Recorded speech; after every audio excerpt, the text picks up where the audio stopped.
तो hello guys, welcome back to my video. तो यार सब बढ़िया है, तुम्हारा नहीं चल रहा होगा तभी इधर आया, नहीं तो क्यों आते तुम लोग इधर। खैर, तुम्हारी प्रॉब्लम्स को सॉर्ट आउट करने के लिए तो बैठे हैं हम लोग यहाँ पे। एंड आज हम लोग करने वाले हैं आवर एनवायरनमेंट। तो इसमें ना तीन चीज़ें सबसे इंपॉर्टेंट है। ओजोन लेयर डिप्लीशन या ओजोन लेयर के बारे में जो भी है, एंड उसके बाद आता है ट्रॉपिक लेवल्स, एंड तीसरा आता है बायोलॉजिकल मैग्निफिकेशन।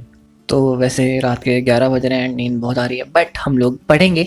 तो सबसे पहले जो चैप्टर में चीज़ आती है वो आती है इकोसिस्टम। तो इकोसिस्टम क्या होता है? तो चैप्टर चल रहा है एनवायरनमेंट एंड दिया हुआ टॉपिक इकोसिस्टम। तो इकोसिस्टम एंड एनवायरनमेंट में डिफ्रेंशिएट करना बहुत ज़रूरी हो जाता है।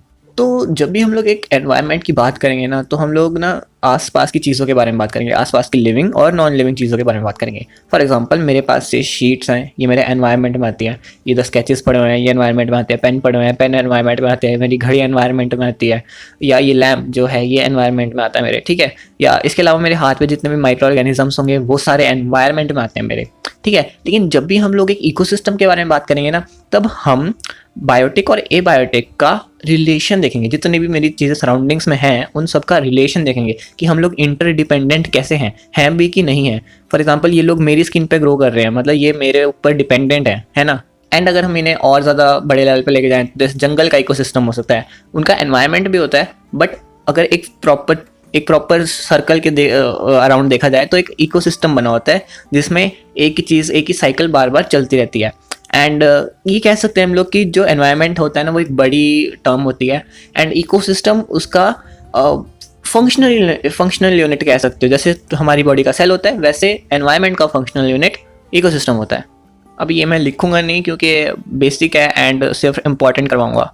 नेक्स्ट टॉपिक हमारे पास है फूड चेन।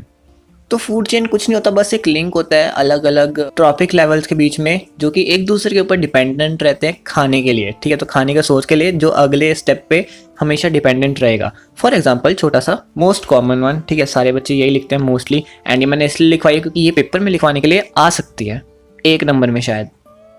एंड हम लोग एग्जाम्पल के लिए एक और फूड चेन लेते हैं जिसमें हम लोग एक ट्रॉपिक लेवल रख लेते हैं हिरन का, ठीक है। तो एक हिरन है उस चेन में।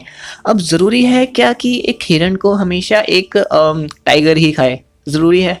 हो सकता है उसको एक लॉयन भी खा ले, हो सकता है उसको एक मगरमच्छ भी खा ले। तो जब एक ट्रॉपिक लेवल से बहुत सारे ट्रॉपिक लेवल्स निकल जाते हैं ना ऊपर उसको खाने के लिए, तो इस इंटरलिंकिंग को या इस इंटरडिपेंडेंस को हम लोग फूड वेब भी बोल देते हैं। तो फूड वेब और कुछ नहीं होता, बस ये एक सिस्टम होता है फूड चेन्स का जो कि इंटरलिंक्ड हो जाती है। मतलब बहुत सारी फूड चेन्स जब इंटरलिंक हो जाती है ना, तब वो एक फूड वेब बन जाता है। फॉर एग्जांपल,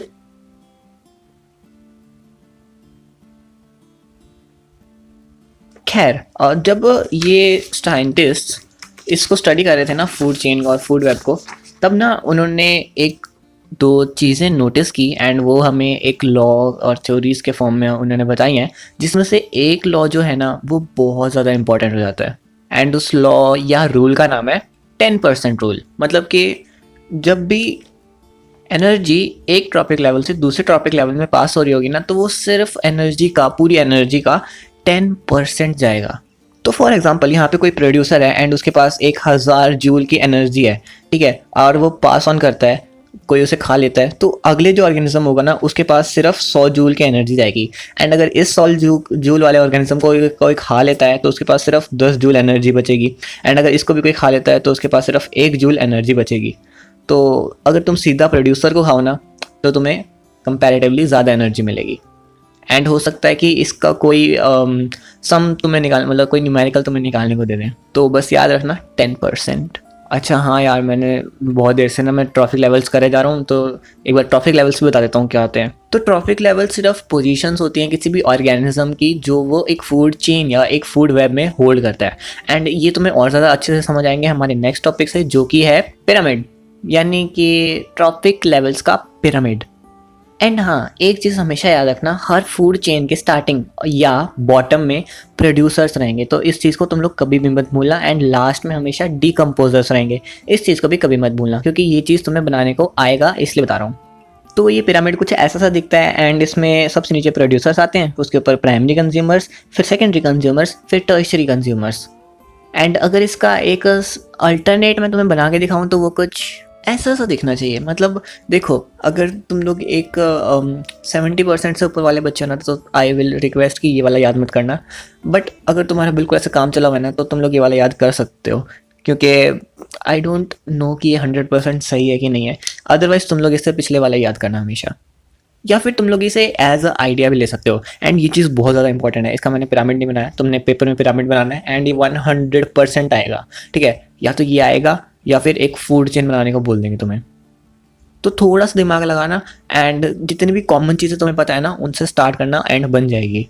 तो हाँ, अब मैं तुम्हें आसानी से समझा सकता हूँ। ट्रॉफिक लेवल्स ये होते हैं, ठीक है।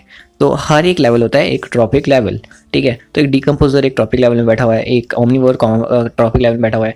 इसका एक एग्जांपल भी तुम्हें अगर दिखाऊं क्या, चलो दिखा देता हूँ अभी, ठीक है। तो ये है एक एग्जांपल एंड ये मेरे को अच्छा लगा इसलिए तो मैं दिखा रहा हूँ। बट इसमें एक कमी है, अगर तुम लोग बता सकते हो तो, इसमें लास्ट में तुम्हें डिकम्पोजर्स नहीं मिलेंगे। बट हमें ये नहीं सिखाया है, तो हमें हमेशा लास्ट में डिकम्पोजर्स लिखने ही है। एंड इसमें तुम्हें साथ साथ 10% रूल भी दिखाया हुआ है, जो कि एक सही चीज़ है, बट तुम्हें दिखाने की ज़रूरत नहीं है, ठीक है। फॉर एग्जांपल ये एक जंगल का सीन हो गया, या कुछ किसी का भी ग्रास लैंड का सीन हो गया।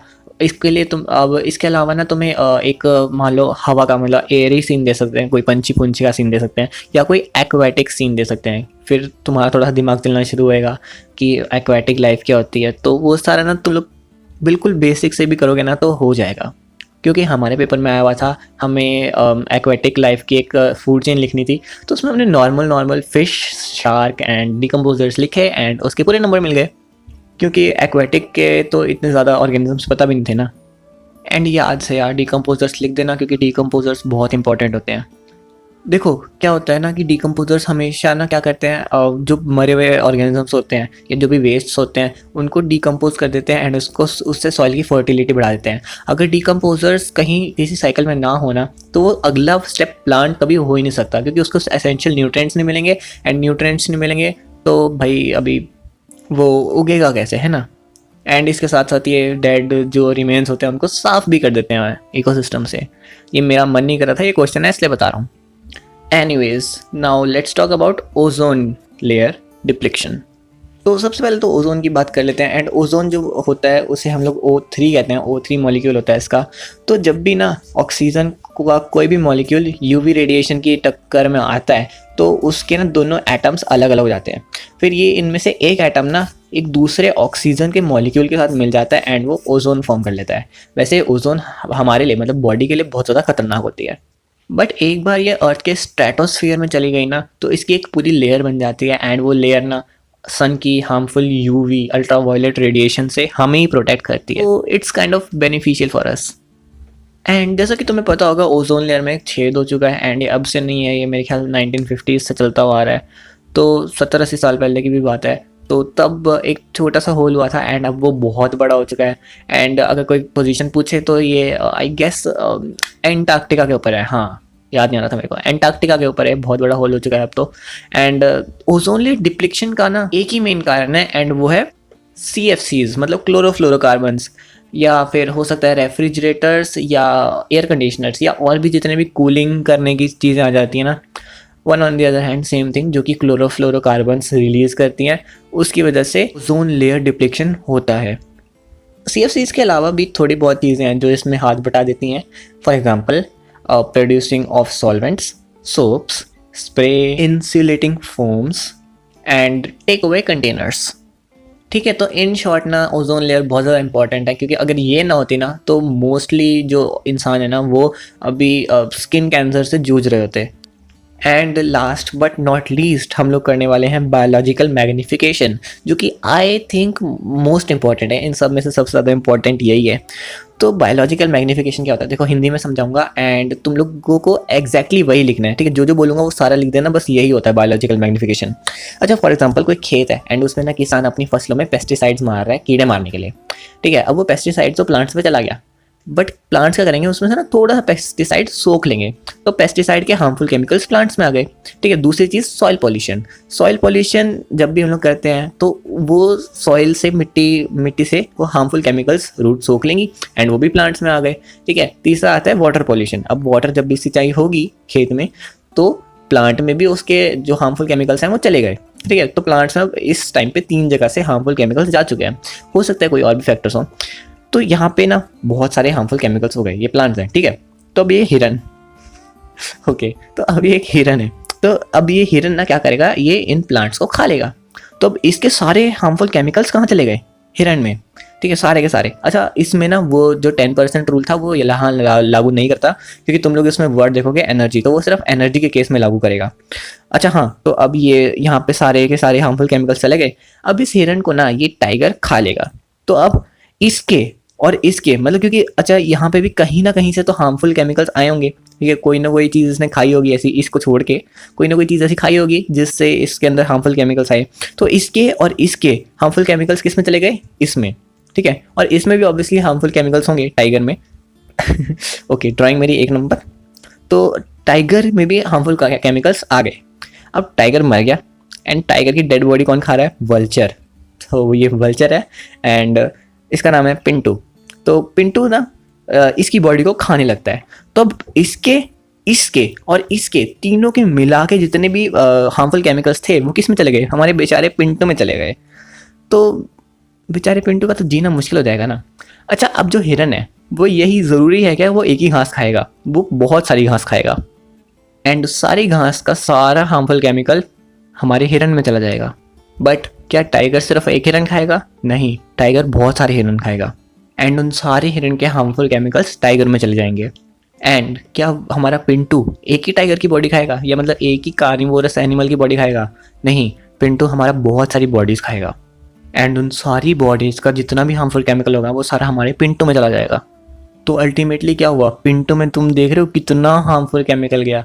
तो इसी चीज़ को कहते हैं बायोलॉजिकल मैग्नीफिकेशन। बेसिकली एक प्रोसेस होता है, इसको हम लोग बायो एम्पलीफिकेशन भी बोलते हैं या बायो मैग्नीफिकेशन भी बोलते हैं, तो उसमें कंफ्यूज मत होना कभी। तो बस हायर लेवल तक जो टॉक्सिक चीज़ें जाती हैं इस प्रोसेस को बायोलॉजिकल मैग्नीफिकेशन बोलते हैं। तो बस यार, मेरे को अब नींद आ रही, मैं सोने जा रहा, तुम लोग भी सो जाओ, बाय।